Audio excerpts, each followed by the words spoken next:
Hey there, Enrique and UATV is on the line. Glad to have you with us.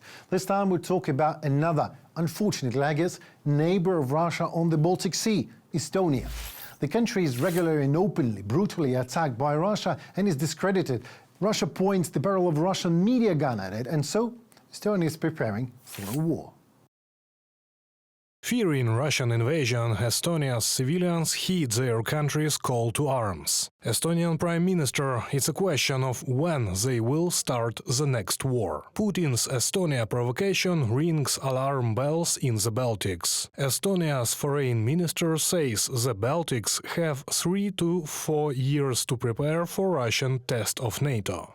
Estonia, just like its sisters-in-arms, Latvia and Lithuania, once was a part of both the Russian Empire and the Soviet Union. So Estonia now knows what it takes.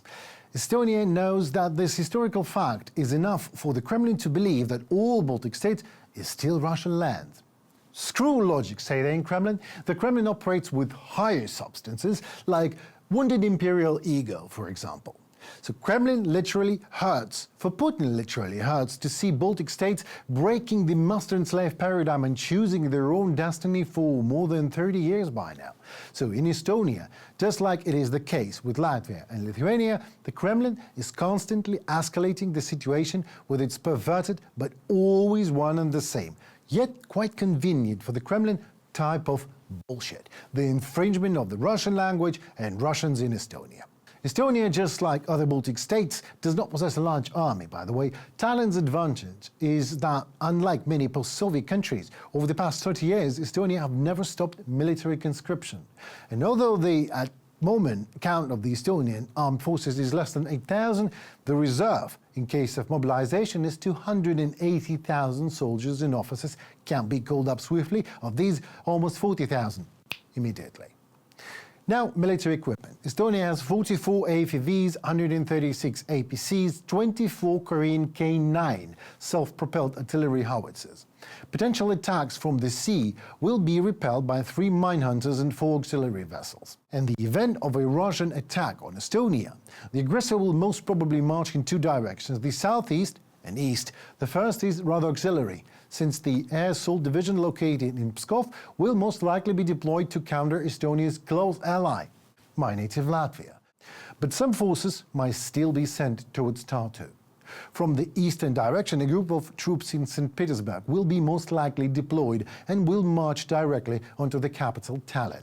The Baltic fleet will highly unlikely be deployed against Estonia, pending a potential reaction from another NATO member, Finland. Well, Estonia knows all that and has been preparing for possible Russian aggression not only for these last 2.5 years, but all the time since its independence was declared in 1991.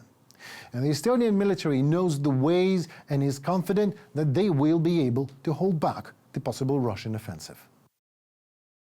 We would be able to resist an invasion for a couple of weeks, long enough until Allied reinforcements arrive. Colonel Matti Tikerpuu, 2nd Infantry Brigade commander of Estonian Defense Forces, in an interview to Ep.5.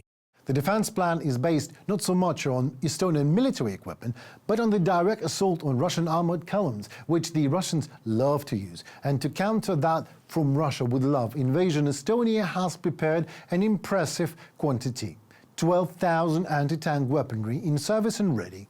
Also in 2023, Estonia and Latvia jointly procured a medium-range anti-aircraft IRIS-T unit. Estonia also ordered more than 200 armored vehicles and 30 self-propelled howitzers and newest MLRS, including HIMARS. Let's not be guided by fear. Putin wants us to be afraid. Don't give him that. Let's act decisively and don't let adversaries dictate our future. Kaja Kallas, Prime Minister of Estonia in 2021-2024, on social network X. So to resume the whole thing, in order to try to quickly defeat this country, Russia will have to mount and lose incredible resources. And still, the Kremlin chances will certainly be slim, even with blitzkrieg on Estonia, let alone when NATO joins the game. That will be all for this time. Who's next? We talk about Poland. Stay tuned. Goodbye.